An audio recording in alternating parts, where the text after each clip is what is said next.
On the night of December 19th, 1979, Michelle Marie Martinko was just like any other 18-year-old girl. She was getting ready for Christmas, but after some late-night shopping at a new mall, Michelle never came home. Hours later, she was dead in her car, suffering 29 stab wounds to her face, body, neck, and hands. There were no suspects. There were no clues. For 40 years, this case would remain cold, but far from forgotten. Nearly 4 decades later, DNA on the dress Michelle wore on the night she was murdered matched a killer no one suspected. This is the story of Michelle Martinko and Jerry Burns, 40 years in the making. Hey y'all, I'm Chris Calvert. And I'm her husband, Rob Podor. Welcome to Hitched to Homicide. For better or worse. Till death do us part.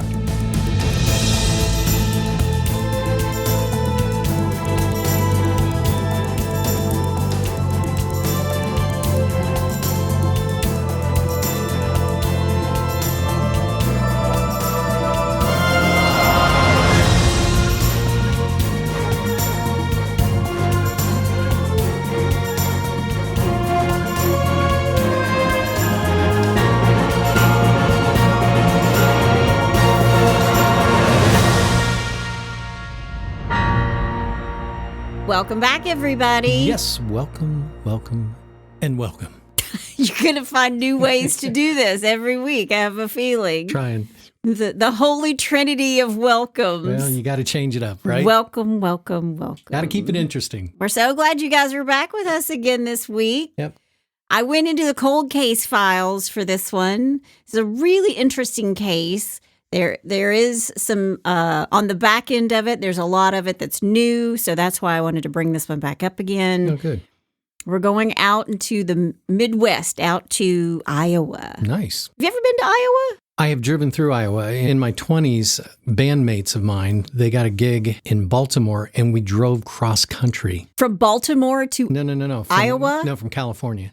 Oh, from California. Yeah, okay. That was when I was living in California. Well, you said Baltimore. Yeah, they got a gig in Baltimore. And you drove from, I'm so confused. We were in California, and they got a gig. In Baltimore. In Baltimore. So what does this have to do with Iowa again? We drove through it. Oh! Yeah. Welcome to most of our discussions, everyone. You just got a little insight. You just got a little insight into our real life. There it is, right there. Well, wherever you're listening to this craziness, like, rate, and review. Be sure to go in and join the In-Laws and Outlaws, our closed Facebook group. We're having a lot of fun in there. That group is getting so huge, so quickly, and everybody's having a good time. We love everybody in there. It's a lot of fun. I try to interact with them as much as I can right at this moment. I promise I'll get better. I'm just a little overwhelmed with projects at the moment. But he's a busy guy. He's a very busy man. Right now, it's nuts. Did you like I never do voices, and I just did a voice. It was a Joan Crawford. Was that Joan? No wire hangers ever. No wire hangers. Ever. I'm sorry. We're really, really off the subject. Probably because neither one of us have had any sleep in the last week. We've both just been working like crazy people. Sleep is overrated. It is. I'll sleep when I'm dead. That's what my mother-in-law always said. Ain't that the truth? I'm going to jump right into this. I want to thank some sources. WKCC in Des Moines, Iowa. A&E's Killer Cases, the Sandhill Express, the Cedar Rapids Gazette, CBS News, IowaColdCases.org, the Des Moines Register. Good. Let's do it. Michelle Martinko is born on October 6, 1961 in Cedar Rapids, Iowa. Her parents are Albert and Janet Martinko, and Michelle has an older sister, Janelle. There's like 12 years difference, and I was thinking... There's 12 years difference between you and your older brother as well. Actually, 13. 13 years difference. I was an oops baby. Yeah, well, I don't think that Michelle was an oops baby. I think she was like a little gift from God. I don't know if they had trouble getting pregnant or whatever, but they called her she was like this miracle baby. Sure. But that did make me think of you. So she's got an older sister, Janelle. Michelle is talented. She's kind and upbeat. She was a loyal friend, a faithful girlfriend. Michelle attended Cedar Rapids Kennedy High School. She was a really good student. She was well liked by her teachers. In her sophomore year at Cedar Rapids, Kennedy, she joined the twirling squad, which she was a baton twirler. Sure. There's a picture of this. I will post it in the In-Laws and Outlaws. She was also a gifted vocalist, and she performed with the school's show choir, as did I. Mm-hmm. Did you perform with your show choir? You were just a solo act in high school, right? No, actually, no, just the chorus. Just the, well, okay. Not so show choir, yeah. She did show choir, and then she was also in the school's theater productions, as was I. As was I. Yes, you were. Both of us were. She was also active in campus life and attended St. Pius Catholic Church, and she had a job at an apparel shop in the Westdale Mall. Okay. I just wrote in my notes here, she worked retail. And I personally think everybody should have to work retail or wait tables once in their lifetime. I did it once in my lifetime. I sold pianos. Well, I sold men's clothing. I could still mark a man's suit. Yeah, I was like nobody's business. And I was the dude that was in the mall playing Lady of Spain on the organ. It was the worst gig I ever had. I can picture this now, but my point is everybody needs a job where someone looks at them and with the asymmetrical haircut and says, I need to talk to a manager. Yeah, exactly. You know, I think it just builds character, but she worked in retail at this apparel shop. She was a beautiful girl, and this is in the time of the original Charlie's Angels. This is 1979, and she really looked like one. And there's so many cute photos of her, and she had the hair. The Farrah hair. She had some har, like, you know, bigger the har, the closer to Jesus or closer to God, whatever you want to say. There's some Aquanet happening. There's some Aquanet going on in these pictures. Stay away from any open flames. But she's adorable. She was adorable. She was very in style. You could tell she was very stylish teen. She was blonde, petite. And I read that she didn't have many close girlfriends or confidants. And most believed that this was because she was so pretty. Don't know if that was true or not. That was actually in an old newspaper article that I'm going to cite. Were people intimidated by her? I don't know. She is a pretty girl. Yeah. She dated on again, off again boyfriend. His name was Andy Seidel. And as a senior, she had plans to attend Iowa State University in the fall. She wanted to study interior design. So the year's 1979, and I just kind of want to set the stage. This is the year that the 3 Mile Island nuclear accident happened. The board game Trivial Pursuit was launched. Oh, wow.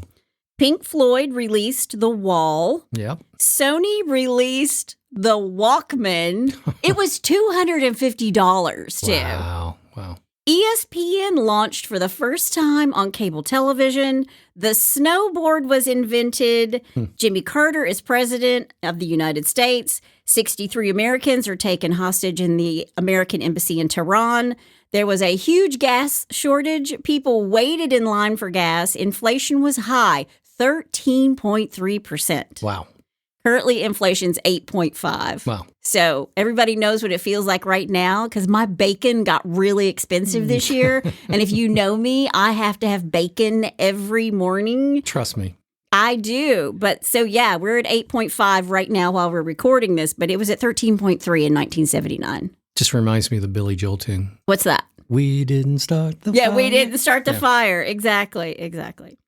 Now, on the night of December 19th, 1979, Michelle went to a banquet for the Kennedy Concert Choir, and she was dressed to the nines. The party was at the Sheridan Inn in Cedar Rapids, and that night, stylish Michelle wore a black jersey dress. And if you don't know what jersey is, that's kind of like the slinky material. She wore a black jersey dress with a scarf and black tights and black heels. And it's cold outside. It's actually 30 degrees that night in Cedar Rapids in December because I looked it up. Yeah. And she was wearing a waist-length white and brown rabbit fur coat. Wow. Okay. She's dressed up. Yeah. And she was also carrying a brown leather purse. Just wanted to add that in there because they said she was carrying a brown purse. Okay. I would have carried a black purse to match the shoes, but that is just me. But I have seen a picture of her before she goes off to this little banquet, and she's adorable. Nice. When the banquet is over, Michelle asks her friend and fellow twirler if she wanted to go to the new Westdale Mall. It had just opened, and Michelle had never been there. By the way, I laughed when you first said twirler before. That was nothing against baton Twirling. Twirling. Yeah. It was just I'd never heard it called twirlers. A twirler. Yeah, I know. It just made me laugh. So Me either. Mad respect for the majorettes. Oh my gosh, they're so good. Yeah, they're amazing. So when I laughed, I thought, oh, I hope nobody thinks that I'm making fun of them. Not. I just never heard twirler. Well, the before. good ones are good because I can't lie. I was what was called a Lexette here in Lexington, Kentucky when I was a teeny tiny little kid. I still have my uniform. It's about 8 inches long because I think I was maybe 5 or 6. Mm-hmm. I was not a good baton twirler, but I have mad respect for, especially for when they set them on fire and start twirling. So yeah, you got to love that. Yep. I don't know that she was setting her batons on fire, but yeah. But I learned a new word, a twirler. She's a twirler, exactly. But when the banquet is over, Michelle asks her friend and fellow twirler, I just want to say my sentence again, if she wanted to go to the new Westdale Mall, because Michelle had never been there. It was brand spanking new mall. It's 1979. The mall was the place to be. Sure. And Michelle had some shopping to do. It's December 19th, right? Mm-hmm. And I thought this was funny. She had some shopping to do, but she also wanted to purchase a new winter coat for herself. That's my kind of girl. You got to shop for yourself and shop for everybody else. Yeah. That's how you shop. But in her pocket, she had with her $180. Okay. Which was a lot of money in 1979. Right now, she'd be carrying around $713 in her pocket. Wow. But that's what she's got going on when she arrives at the mall at 7 p.m. She's looking fly. She got her rabbit coat on, her black heels. She's got the blonde hair with the Farrah flip going on, and she's doing a little shopping. And she's in the mall where all the kids love to go. Where everybody is. She's in the mall. And you know it's crowded because it's Christmas. Sure. She did some shopping. She spoke with one of her classmates, Kurt Thomas, at the mall. Michelle's last known stop was a jewelry store around 9 p.m. before Kurt walked Michelle to the mall exit. Okay. Now, Michelle's car was parked in the northeast part of the brand new mall by the J.C. Penney. This is a mall with absolutely zero surveillance cameras because it's 1979. Sure. Kurt said goodbye to her, waved to her, and he watched her walk away. And here is what will later be proposed as the events that followed. Michelle leaves the mall and waves goodbye to her friend, Kurt. Okay. Someone is watching her. This someone follows her out of the mall and into the parking lot. Michelle is taken by surprise as she's getting into her 1972 tan and green Buick Electra. The person who's been following her, he pushes her into the car and she starts to fight him. She is fighting for her life. And because she's seen his face, he needs to eliminate her because she'll be able to identify him. Sure. Because she'll be able to identify him, he stabs her. Ooh. He stabs her 29 times in the face, in the neck, in the chest. She slumps over in the passenger seat. Michelle Martinko is dead. Wow. Now, around 2 a.m., Michelle hasn't come home, and her parents are worried because, again, no cell phones. It's not like back then you couldn't track your kids. Right. You just trusted that, they were where they said they were going to be. Right. And by the time it's 2 a.m., her parents are worried sick. They call police. They let them know that Michelle was going to the mall after her choir party, and police start searching for her, and her dad gets in his car, and he starts searching for her too. Of course. Finally, around 4 a.m. in the mall parking lot, the police locate the family's 1972 Buick, and inside, collapsed over the passenger seat, is Michelle. Stabbed 29 times. She had defensive wounds on her hands that showed she'd fought off her attacker.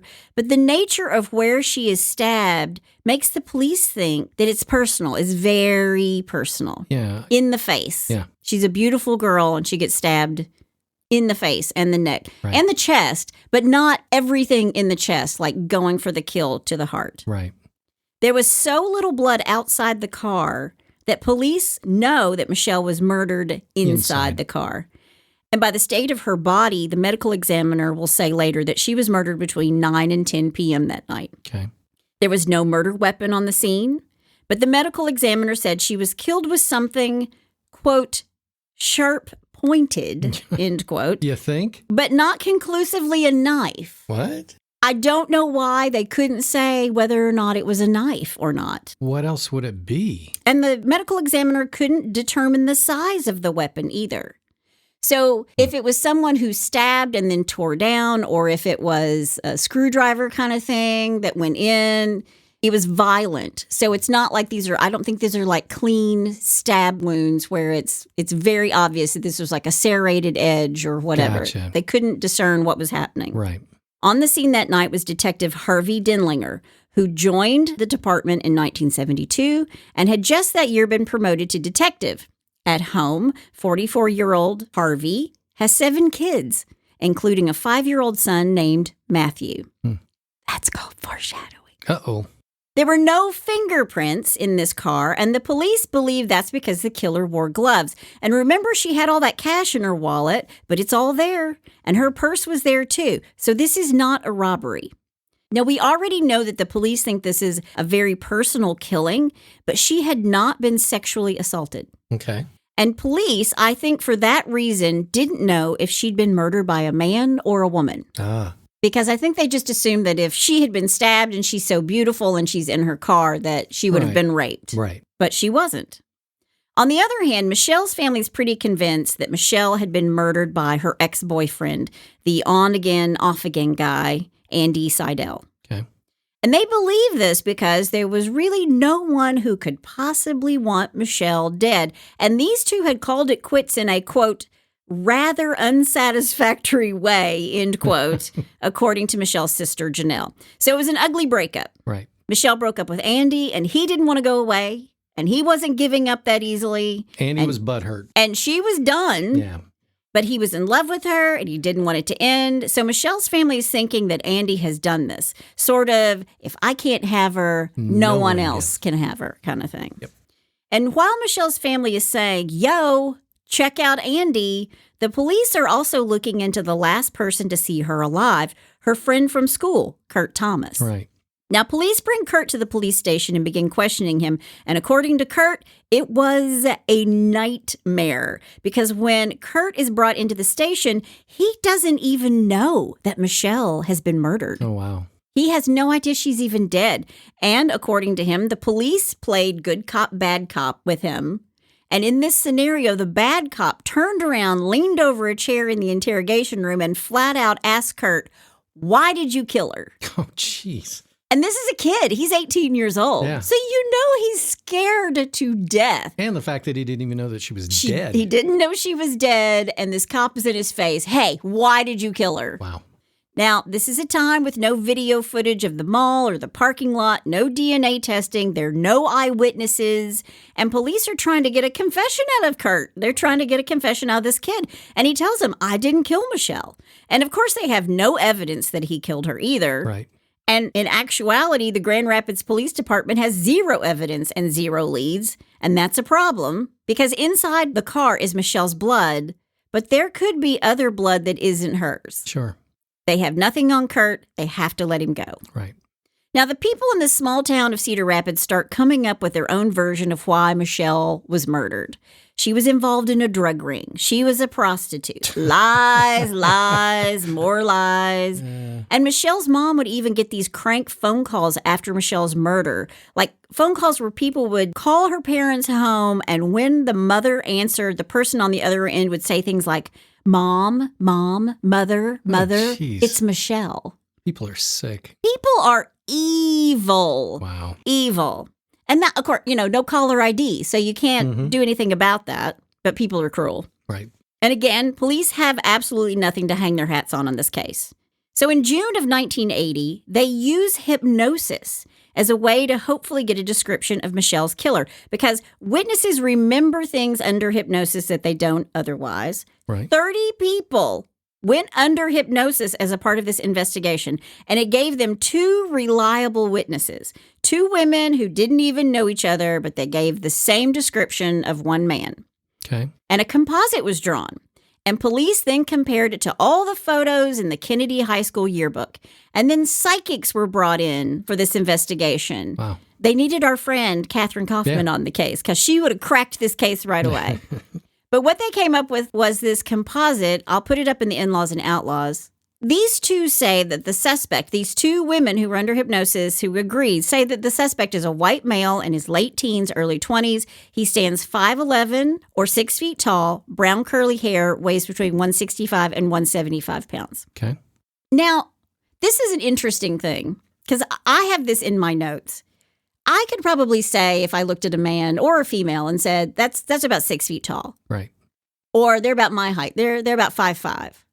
I would be terrible at predicting somebody's weight. Yeah. I don't even know how people do that. Yeah, I definitely wouldn't win stuffed animals at the carnival. So whenever I write this stuff down or find it in my research, I'm like, how do they know he weighs 175 pounds? Yeah. Why would you think he weighed 175 pounds? Anyway, I just found that odd. How That's do they just know me. He was 5'11".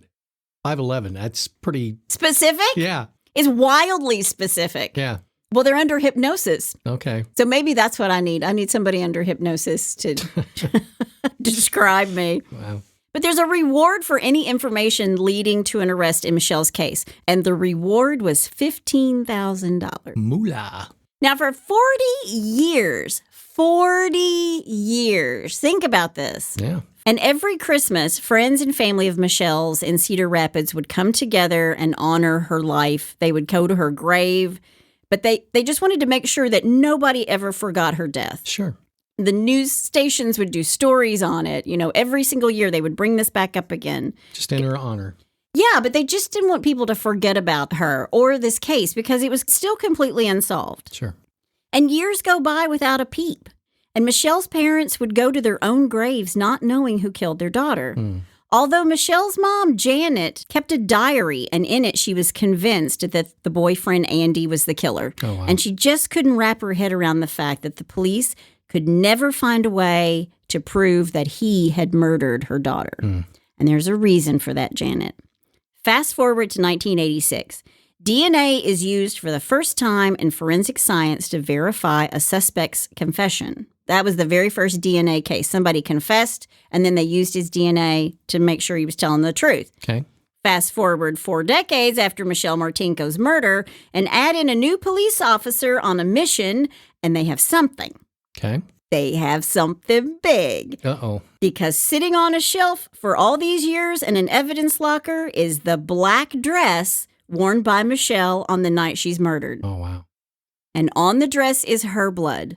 And also on her dress is the blood of her killer. There you go. And in 2006, it had never been tested for DNA. So they do just that.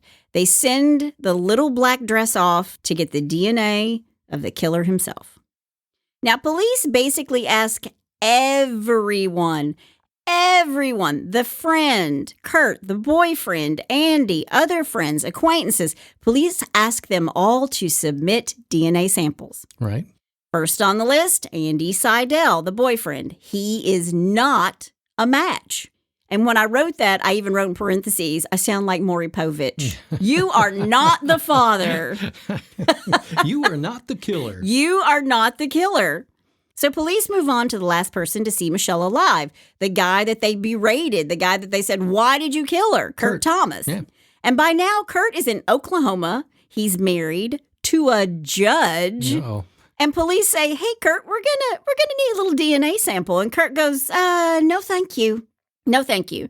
And his wife tells him not to give the DNA. So Kurt's attorney writes a letter, and Kurt calls the officer who sent the request for the DNA to him.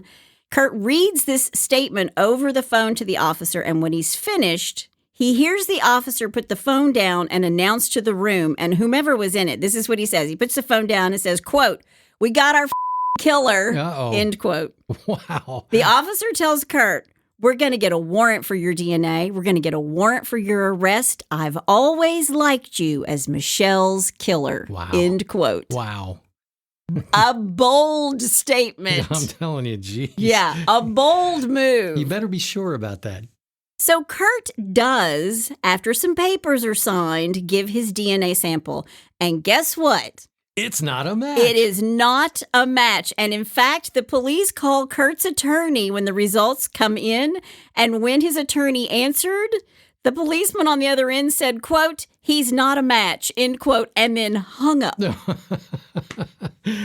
Nice. He was hanging up before he got served with a lawsuit. Yeah, he's not a match. Click. Yeah. But of the hundreds of people tested, there was no match. No match. Again, a dead end. No matches. Then in 2015, Detective Matt Denlinger takes on this case. Matt's father, Harvey, wasn't assigned this case back in 1979, but he was on the scene of the murder, and he did a lot of interviews for the murder case. Okay. And remember I said at home he had a little boy, Matthew, who was 5, and now Matt is a detective on the same force as his father. That's neat. And I have to say, in all respect to Harvey, but his name, Harvey Denlinger, it sounds like a Broadway musical character name. I think he sounds like a mystery novel guy, a detective. And he is a detective, so great name. Perfect. No, Perfect name for him. But let me tell you a little bit about Matt, because this guy's pretty special. Matt Denlinger had no plans to go into law enforcement. And in fact, he was going to be a special education teacher because he spent a lot of his time caring for his special needs brother, Jamie, who passed away in 2005. He even did his student teaching. But then after college, he decided to go into law enforcement. And when this case gets to his desk, he's like a dog with a bone, man. He's like, I am not letting this go. Right. He goes through 7,000 pages of reports. Wow. Everything in his predecessor's notes, including some from his own dad on the case. And Matt wants to look at the case with fresh eyes and from a new perspective. Sure. It's Christmas 2015, and while Matt is trying to think outside the box, his wife received a Christmas gift of Ancestry.com. Uh-oh. They are not a sponsor of the show, Ancestry.com. I have an account there. I go through and look up stuff all the time, especially on my own family. Yeah. But this is pretty cool.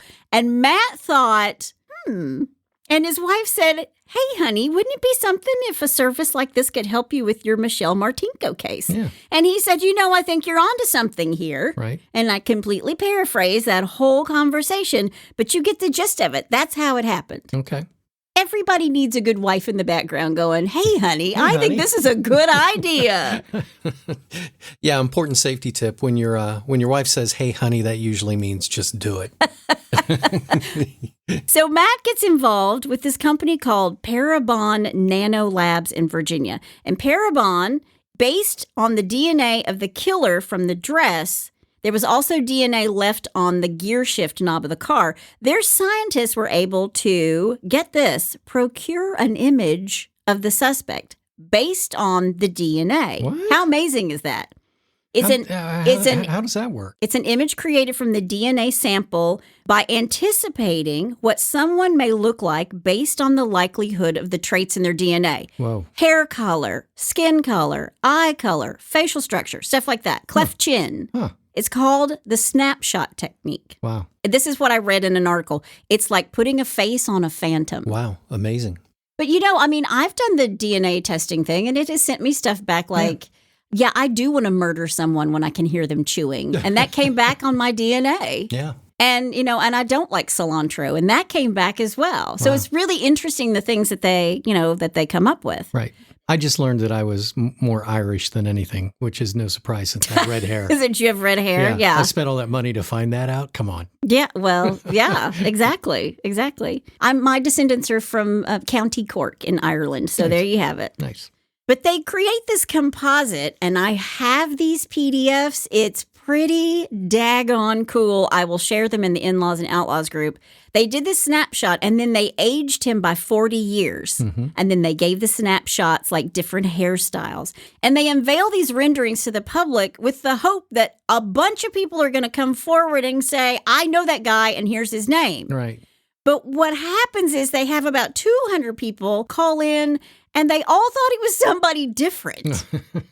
So there wasn't a consensus that it was just one person. It was just a bunch of people calling in to say, "Yeah, that's Joe Blow. Right. I know him. I'd know him anywhere." Right. And that's a problem. That's our neighbor, and I never suspected him. I suspect him. But Detective Denlinger isn't giving up that easily.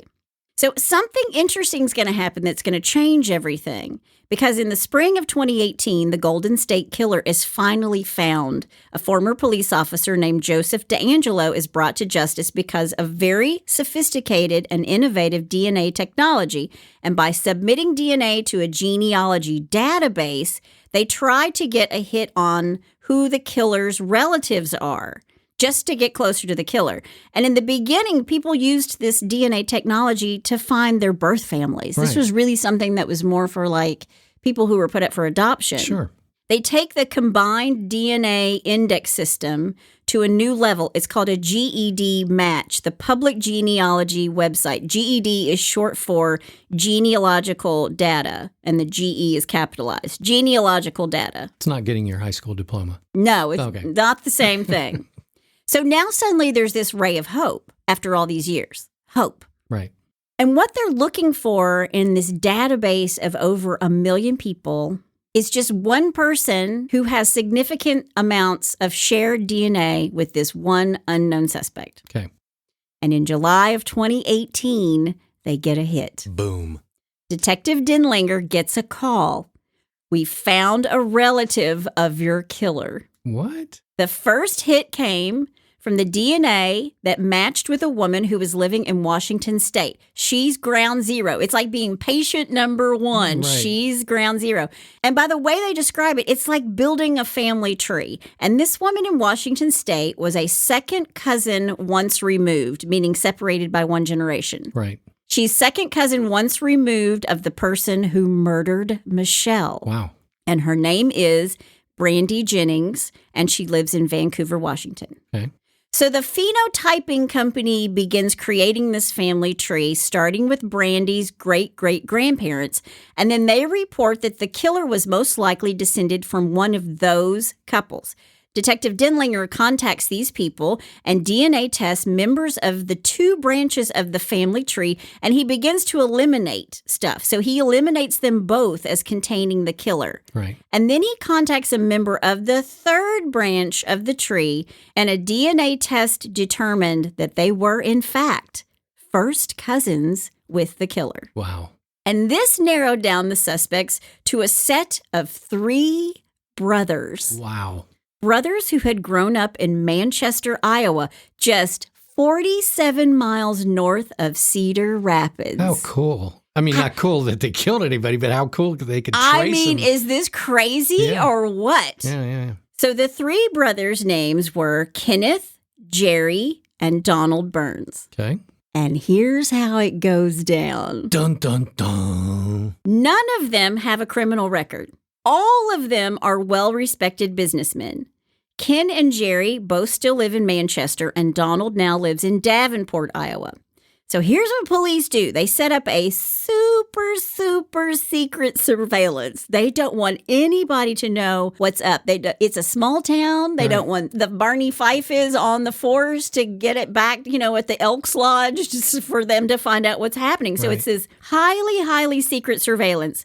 What they need is to collect DNA from each of these brothers. Okay. So they watch them and they wait because they need to know which one of them has the matching DNA. And in the beginning, police think that the most likely suspect is Kenneth Burns. I have no idea why they think it's Kenneth Burns, but they follow him first. He makes great documentaries, though. Ken Burns, that's No, right. no. Wrong guy. Sorry, just Wrong kidding. guy. Sorry, Ken. But they follow Kenneth for a day, and he has lunch at a golf course clubhouse, and they see him drinking out of a straw. And after he leaves lunch, they walk over, they collect the straw out of his glass, walk away, take it to a lab, and it was a priority. They were like, put a rush on it. Yep. And within days, they have a result after testing the new DNA collected on the straw to the 40-year-old DNA the killer left behind. Kenneth is not a match. Tell him what he's won, Maury. You are not the father. Yeah, he's not a match. Right. So they check out the next brother, Donald Burns. And honestly, I'll post all of these photos in the In-Laws and Outlaws. But Donald, I think, is the one who looks the most like the snapshot composite that they made based on the first round of DNA evidence that they put together. I think it looks mostly like Donald. But they're three brothers. You know, you look like your siblings usually. Right. Now, like I said before, Donald lives in Davenport, Iowa. So they wait outside his house for him to take out his garbage, and they collect a glass and a toothbrush out of the garbage. You can pretty much get good DNA from a toothbrush. They rush it to the lab, and Donald is not a match. So it only leaves the last brother. So why do I have a feeling we're saving the best for last? Jerry. And this is the way they actually did it, too. It's not like they went to Jerry first. Right. They tested Jerry last. Jerry, the brother that police have up to this point believed was the least likely guy to be the killer. October 29th, 2018, Manchester, Iowa. They are so close. Jerry Lynn Burns leaves his business around lunchtime and heads to the Pizza Ranch buffet. Oh, nice. He has multiple sodas, drinking out of a plastic straw. When he gets up and leaves after lunch, the police swoop in, take the drinking straw. It's time to head back to the lab, and they rush this sample through the lab again, quickly test it, and it's a match. It was a match. Nice. It was a match. Wow. So here's a little bit about the person whose lips were so tightly wrapped around that straw. The last straw I wrote in here, Jerry Lynn Burns. Jerry Lynn Burns was born in 1953 in Manchester, Iowa. He grew up in Manchester, graduated from West Delaware High School in 1972. Jerry was an entrepreneur, and after working for John Deere Tractors and co-owning a truck stop with his brother, he now owned and operated a powder coating business. Advanced Coating Concepts. Okay. And if you don't know what that is, it's when they use powder coating and it's applied electrostatically. I only know this because I had a filing cabinet done, but it's that industrial paint that's on the outside. You'll see like on the outside of equipment and stuff. And that's what he does. It's used on a lot of industrial equipment. Right. April 5th, 1975, Jerry marries Patricia, Mary Pat. She goes by Pat Dunkel. Pat attended St. Mary's Catholic High School and graduated from West Delaware High School in 1971. And following graduation, she attended Kirkwood College and worked for Dr. Robert Gallagher as a dental assistant. Then later, she worked at Exide Batteries and Monona Wire. She and Jerry had 3 children, a son, James, and 2 daughters, Jennifer and Jane. They also had 1 granddaughter. And according to Pat's obituary, these 2 loved farming and gardening together. And I say according to Pat's obituary because on Monday, June 29th, 2008, Pat committed suicide. Very sad. But not the end of the tragedy around Jerry, because on December 19th, 2013, the 34th anniversary of Michelle Martinko's murder, Jerry's cousin, Brian Burns, goes missing. Brian has never been found. But these aren't the only 2 suspicious goings-on around Jerry, and I'm going to talk about that a little bit later. On the night of the murder, Jerry Burns would have been about 25 years old, the night Michelle Martinko was killed. There was no connection between Jerry and Michelle, nor was there any connection between Jerry and the Westdale Mall where Michelle had gone shopping that night. Right. But it was Christmas time. Jerry didn't have more than a minor traffic violation on his record. Okay. But DNA doesn't lie. Yeah. So here's the plan. It's like a fingerprint. It's more than a fingerprint. Yeah. So here's the plan. Detective Matt Denlinger and another retired detective who had worked on the case with his dad, J.D. Smith, they go to Manchester, Iowa to Advanced Coating Concepts. They just want to talk to Jerry. They choose December 19th, 2018, 39 years to the day that Michelle is murdered. Coincidence? I think not. To walk into this man's place of business, walk into Jerry's place of business. Nice strategy, yeah. Yeah. They walk in, they're going to ask him some questions. Yeah, not a coinky-dink that they did that at all. And Detective Denlinger has on a secret body cam. And according to him, there was, quote, no smoke and mirrors. We had no tricks up our sleeves, end quote. To which I say, you don't need smoke and mirrors or tricks because it's no longer an illusion. The face of the murderer, this is all real now. Yeah. And he basically says, hi, I'm Matt with the Cedar Rapids Police Department. He keeps it very casual. We're following up on an old murder case, a homicide that happened at Westdale Mall. Michelle Martinko. Ever heard of it? And Matt Denlinger shows Jerry a photo of Michelle and asks Jerry, do you remember her? Right. And he says no. And then, they chat for a little bit because he does agree to be interviewed. But then Matt drops this truth bomb. He says, "Yo, Jerry, I have a warrant to collect your DNA." Just like out of the blue. They're kind of just, do you know her? Have you ever seen her? Do you familiar with the case? Right. No. And then Matt just says, "Okay, well, I have a warrant to collect your DNA." Wow. And then Matt says, quote, "I'm just spitballing here, but we probably know going in that this is going to be a match," end quote. And Jerry says back, quote, "Oh, really? Why would that be?" And then Detective Denlinger tells him, "Look, we've already collected your DNA. We already know your DNA is going to match the DNA that we have on file. The jig is up. We know you're caught." Wow. End of story. This is it, dude. Mic drop. And Jerry says, He's just sitting there. And outside Advanced Coding Concepts, well, the county prosecutor, Nick Maybanks, is standing by. Ooh. He just happened to be driving by that day. No, he was there because they were taking Jerry down. He's in a surveillance van listening to the whole thing on a live wire. Wow. And Detective Denlinger is wearing this wire, wearing this little tiny secret camera. And they're almost giddy to get this guy. The thing that's most amazing to me is that when he's presented with all of this evidence with DNA and all this other stuff, and the only thing he says is, If that were me and I was innocent, I'd be like, what? What are you talking about? Oh, my gosh. We're going to get to that. All right. You're good. You're very, very good. But they think maybe, just maybe, when they remind him of the date, December 19th, that he'll confess. He'll say something. Sure.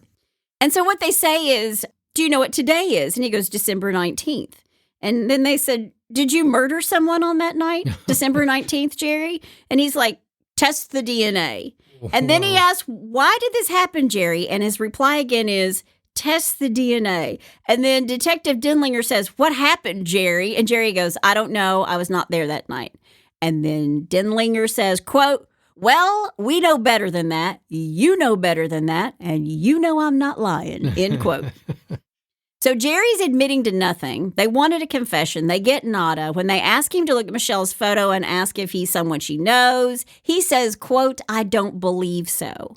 And when they don't get any more information out of him, they arrest 64-year-old Jerry Lynn Barnes and charge him with murder one because they've got DNA evidence. Sure. They can charge him with murder one. Yeah. So he's taken into custody, placed in the county jail with a $5 million cash bond. He's not going anywhere. He is not going anywhere. The only place he's going is to the Lynn County Jail. Yeah. Now, Jerry pleads not guilty. Jerry's family hires one of Iowa's top defense attorneys. His name is Leon Spies, and they're going to hammer away at the reliability of the DNA and the constitutionality of the DNA evidence because they took Jerry's DNA from a straw without his permission. And without this DNA evidence, the prosecution has nothing. And from the outside, it doesn't make a whole lot of sense that a man, a widower with nothing more than a few speeding tickets to his name, is a cold-blooded killer. Where's the motive? Right.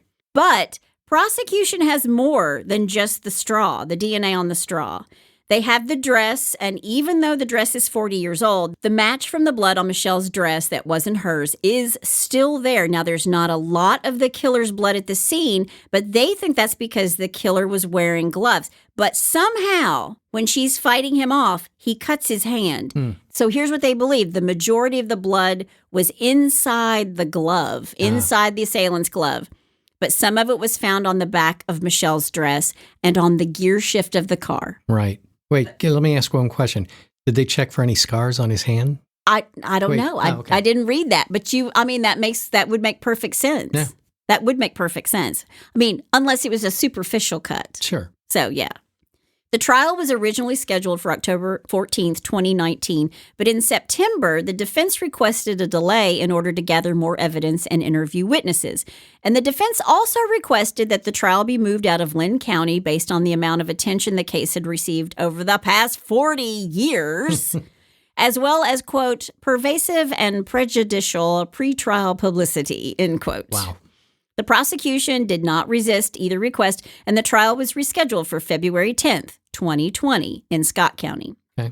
Now, in pretrial hearings, Burns's attorney claimed that police needed a search warrant to gather his DNA from this discarded straw, and the judge said, nah, discarded property can't be reasonably considered private. Oh. You left it at the table. Yeah, exactly. It's not private property. Yeah. And the defense also requested that evidence pertaining to Burns' cell phone browser history be suppressed. Why? Investigators had reviewed Burns's 2018 internet searches and found that he regularly visited websites showing blonde women being raped, stabbed, and strangled, and which depicted sexual intercourse with murder victims. Wow. The judge said that the search history was not usable in the trial due to the decades of time separating the murder and the searches. Now, this is important because not only was Jerry watching porn like this, he had search histories also of assault, of rape, of murder, and sex with freshly dead person. Wow. But Leon Spies fights and successfully keeps this out of the trial. Okay. On day one of the trial, February 12th, 2020, Michelle's family and friends packed the courtroom, and Jerry does not look like a monster. He's very average. He's a 64-year-old guy from Iowa. Yeah. He's a little paunchy. He's ordinary. Doesn't look like a killer. Right. At all. Looks like somebody's grandfather. Sure. The prosecuting attorney, Nick Maybanks, is on this. He explains the unlikelihood of this DNA belonging to anybody else. Well, and this is the argument every time. I don't know why they have to argue this every time. DNA is DNA. It is, but everyone's entitled to a fair trial because this is America, Rob. I know. He brings Michelle back to life, Nick Maybanks. He gets in front of this jury and he brings Michelle back to life. Her classmates testify about who Michelle was, what a great person she was. Her old boyfriend, a guy, his name was tossed around in gossip circles for years that he was a killer. Andy Seidel, he takes the stand to speak about Michelle. He really loved her back then, and he took a lot of heat because people wanted answers, and he was the rebuffed ex-boyfriend, and he was the target of the investigations. And I have to say, what a great guy, what a stand-up guy after he went through hell. Oh, yeah. To come back into town and testify. I can't imagine being accused of murder when you had absolutely nothing. And you're just a kid. Yeah, guilty by association. Yeah. Yeah. Michelle's family wanted to tell him how sorry they were that they ever thought of him that way, but after testifying, Andy left Cedar Rapids. He yeeted on out of there. Yeah. He testified and he was gone. But that's a bum deal to have that hanging over your head when you know you've done nothing wrong. Yeah. Next on the stand is Kurt Thomas, the person who was last to see Michelle that night at the mall, and another person who the police tried to railroad into confessing that he'd murdered his friend. Right. And he remembered Michelle's smile, and he called it, quote, the goodbye smile, end quote. And he would get very teary-eyed. He was very teary-eyed on the stand, and he tells the court that it has affected him his entire life. And I can't imagine. So how do you process this, knowing that you're the last person to see somebody that night? Yeah. And they were kids at the time, but he feels so guilty to this day that he didn't walk her to her car. Wow. Yeah. But it was Iowa. Yeah. It was 1979. Yeah. I mean, this is when we played until it got dark outside. And I mean, there were no cell phones. You didn't think about those kinds of things. Yeah. And I think he needs to cut himself a break. But I've seen interviews with him where he just basically says it has affected him his whole life. Wow. Then the prosecution emphasized the unlikelihood of the DNA evidence matching someone other than the person who left it at the scene, and the doctor who performed Michelle's autopsy and investigators in the original case, all now retired. They all take the stand to testify how the investigation was conducted and to Michelle's cause of death. And the defense argued that the DNA evidence had been mishandled and that different articles of clothing from the scene should not have been stored together in one evidence bag. Wah, wah, whatever. Yeah. It's there. If it's there, it's there. Yeah. It's his DNA. Yeah. On day 4 of the trial, Detective Matt Denlinger takes the stand, and Matt tells the court that it was a 40-year quest to find Michelle's killer. From the morning she was found at 4 a.m., Matt's father being one of the officers on the scene, to the secretly recorded interview of Jerry on the 39th anniversary of Michelle's death. And they played basically the entire recorded interview for the jury. Wow. And here's the thing. Jerry's attorney was really worried about this tape because in it, Jerry's so calm. He never says, You're crazy. I had nothing to do with the murder of Michelle Martinko, but he's very calm in the interview. It's exactly what you said. Yeah. He is not shocked. He is not rattled. And you would think that would be his reaction. Except his reaction is,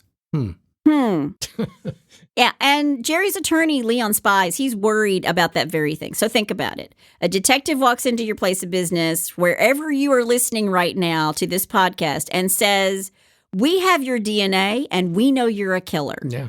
And you know you're not a killer. They've got the wrong person. Wouldn't you be just a little bit upset? I'd be losing a little my shocked. mind. I mean, there are people who don't want to do like 23andMe and Ancestry.com, and they don't want their DNA in a database anywhere because they're afraid it'll come back to haunt them. Sure. But Jerry's not acting this way in the video at all. At all. And in the video, Jerry Burns never denies killing Michelle. He never says, I did not kill her in this video. And then in the back of the police cruiser, while Jerry's in handcuffs, because this is all on tape too, Right. Matt Denlinger asks him if he'd forgotten what happened that night. Did you just forget that you killed her? Did you just forget what happened that night? And Jerry mumbles, quote, sometimes you block things out of your memories, end quote. Oh, wow.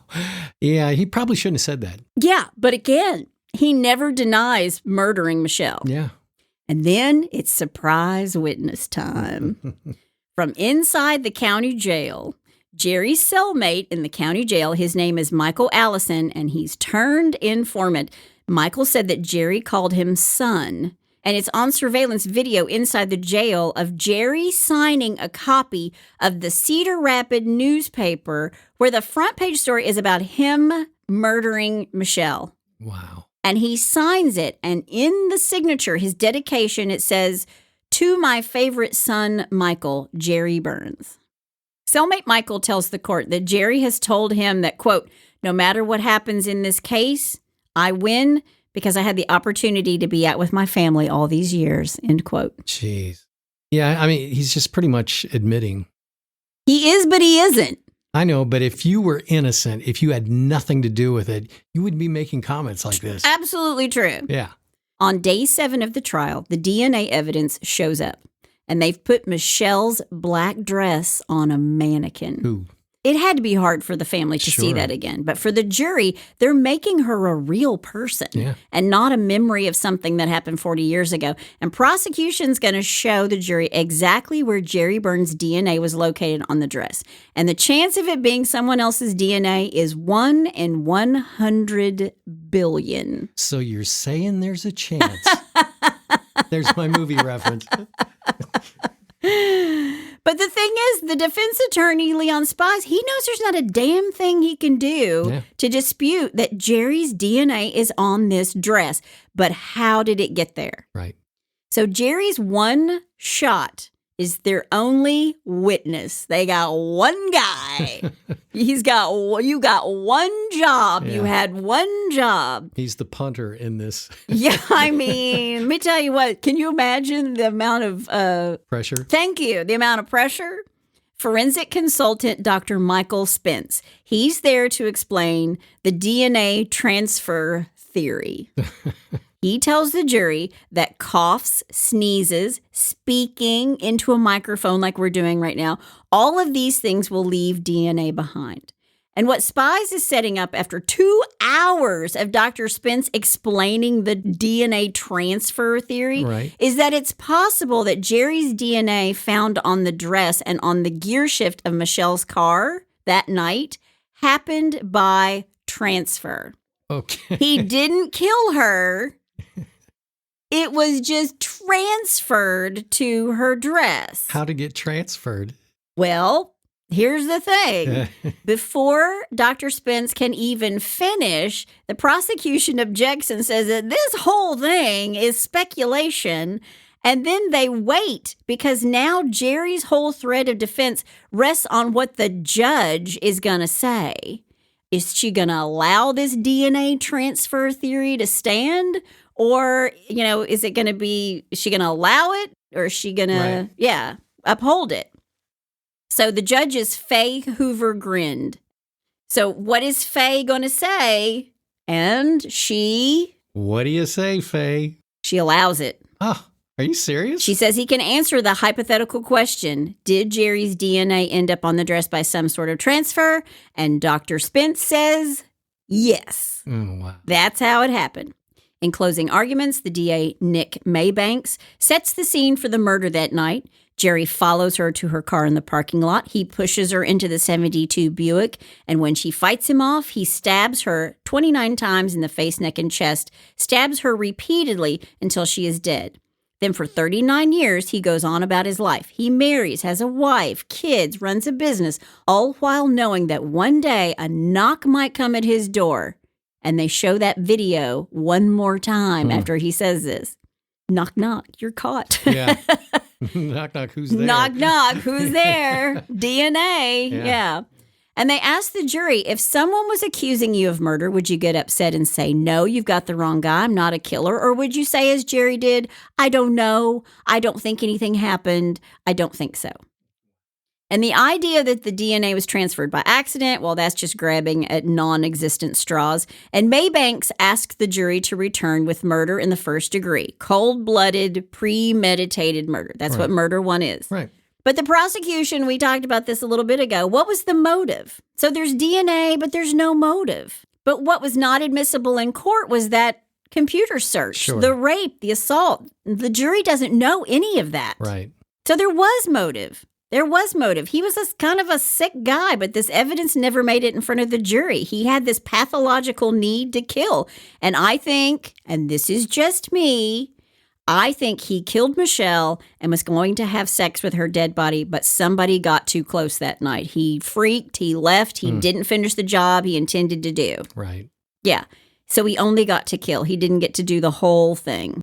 Because she wasn't sexually molested. She wasn't sexually assaulted. Right. That is just my opinion. He got spooked and ran. Yeah. So without this internet search history, Leon Spies tells the jury there was absolutely no motive for a family man like Jerry to target and murder Michelle. And on the tape, Jerry does say to Matt Denlinger, quote, I was not there that night, end quote.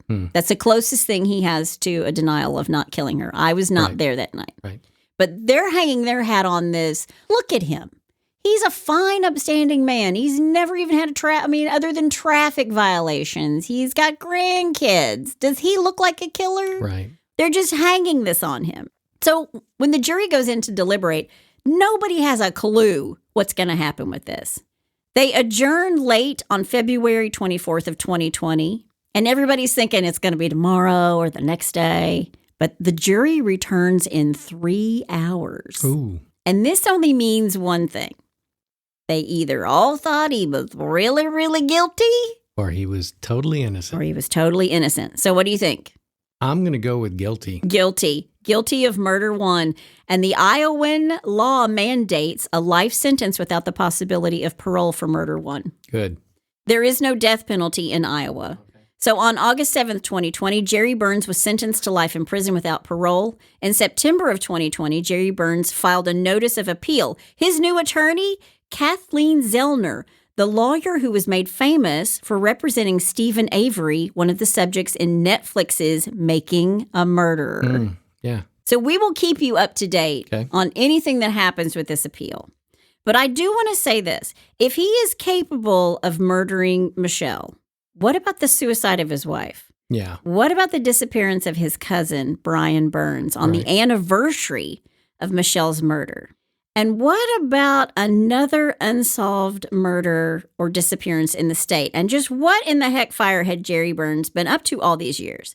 Because in 1995, 27-year-old TV news anchor Jody Husentrut of Mason City, Iowa, goes missing.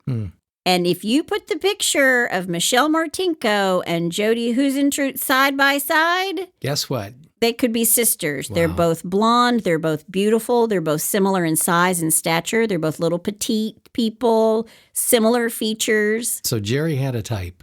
He had a type, but here's where the possible connection with Jody comes in. When Jerry Burns' computer was looked at by investigators, they found a search history that showed a big interest in the, quote, murder of blonde women and porn with blonde women. And when Burns was being interviewed by Detective Denlinger, he brought up Jody Husentrut for no apparent reason. Really? And when the detective reminded him that they weren't talking about Jody, they were talking about Michelle Martinko's murder that happened in 1979, Burns replied, quote, "It was a big deal. I don't exactly remember what happened. Seen something about Jody Huisentruit recently," end quote. So why would he bring up Jody's name when he's being questioned about Michelle? Yeah. And if you look at the two cases, there are significant similarities. Both Michelle and Jody were pretty, young, blonde, both from Iowa. Both cases involve them going to their cars. Is it all just coincidental, or could Jerry Burns have had something to do with Jody Huisentruit vanishing 25 years ago? Right. Jody disappeared in the early morning hours of June 27th, 1995, soon after telling a colleague that she had overslept and was running late for work. And since there were signs of a struggle outside her apartment, it's believed that she was abducted. However, extensive investigations have failed to uncover any clues to her disappearance, and Jody was declared legally dead in 2001. Now, Jerry's attorney says there is no connection between Jody and Jerry. Nothing to see here. Yeah, move along. So was Michelle a one-time gig? And he never did it again. No. If you've seen his internet search history and his cousin disappears on the anniversary of Michelle's death, there just seems to be a lot of dead or missing people around Jerry and his interests. Right. So once again, as we're recording this, Jerry Burns is sitting in Anamosa State Penitentiary, and he's filed his notice of appeal with his new attorney, Kathleen Zellner. And I have a feeling that we might be seeing another Netflix documentary. Who knows? Yep. But that is the story of Michelle Martinko and her killer, Jerry Burns. And that's all I have to say about that. Hey, Hitched to Homicide listeners. This is Chris Calvert. I love doing research and writing about real crimes, but I also love writing about fictional people who commit horrible atrocities. When you're ready to take a break from true crime for fictional crime, go to chriscalvert.com, where you'll find all my books, including some free ones to get you started. Jane Doe is one badass chick who quietly hunts terrorists in the United States. The Sex and Lies books are all FBI and CIA cases with a little romance on the side. And coming summer 2022, Book 10 in the series, Sex, Lies, and Rock and Roll, releases. You can find all of these books everywhere, and if you like to listen instead of read, you can find them all on Audible. So go grab a free book or take a listen. I love all the characters I've written. I've given them pain, ruined their lives, make them suffer, and maybe even throw in a heroic death. Or maybe they live to fight another day. Check it all out at chriscalvert.com, and thanks for being a listener of Hitched to Homicide. Well, Jerry. Oh my gosh. Jerry needs to rot in jail. That's how I feel about Jerry. Yeah. He's lucky he's got good lawyers. And here's the thing, though. He probably really is going to get his own documentary. And there's just getting more publicity for this guy. But the story needs to be about Michelle. Yep. Really needs to be about Michelle. What a lovely girl. Jerry just needs to rot in the jail cell. I think he's gonna. Good. Well, let's get away from that. Yes, let's do it. I'm ready for something good. And let's do a little of Bless Your Heart. Well, bless your heart. Well, and here's why you don't try a complicated exercise in the middle of committing a crime. What? I know. There you go. Dateline, Salina, Kansas. A guy in Salina, Kansas woke up around 5 a.m. upon hearing some noises in his basement. And when he went down there, he found a burglar was in his house and was trapped. Like a rat. Yeah, exactly. 39-year-old Jamie Sanders had broken into the house and then tried to use an inversion table that was in the basement. And if you're not familiar with what an inversion table is, it's an exercise machine where you strap yourself in. Yeah. And you can go upside down and, do Sit-ups. Yeah. Thank you. Or stretch your back out. People use them all the time. Well, this guy gets into it. And because he's out of shape or what, he doesn't have any core. He can't get out of this thing. So he straps himself in and now he's stuck. Okay. Yeah. You've set the scene. Yeah. So he was trapped. The cops came in and he was arrested for aggravated burglary. And all he had managed, this is the best part, and all he had managed to steal before he tried the exercise was a container of cranberry juice. That's what he stole? Yeah, so at least his prostate's going to be a good shape. No, I was going to say he's hydrating. He was going to hydrate after his workout. Oh, my Why God. would you pause to work out in the middle of, there's drugs involved. There's more to that story. Bless his heart. Yeah, he's a burglar and he's breaking into your house and you've got to ask for reasoning. Yeah, okay. I swear, if we found somebody downstairs on my soul cycle in the middle of the night. I'm like, yeah. I'd be like, right on, dude, Yeah. right on. Yeah, exactly. Just make sure you're logged into my account. Yeah, if you're going to log some miles, put it under my name, okay? Oh, Well, man. bless his heart. Bless his heart. Well, if you have a bless your heart, you can send it to chris@hitchedtohomicide.com and maybe we'll read yours on the air. We're so glad that you joined us again this Yes, we week. are. That's my husband over there, Rob. And that's my beautiful bride, Chris. And by the way, it's our anniversary this week. 14 years. Hitched to Homicide anniversary. That's Here it is. Join us next time on Hitched to Homicide. Bye, y'all.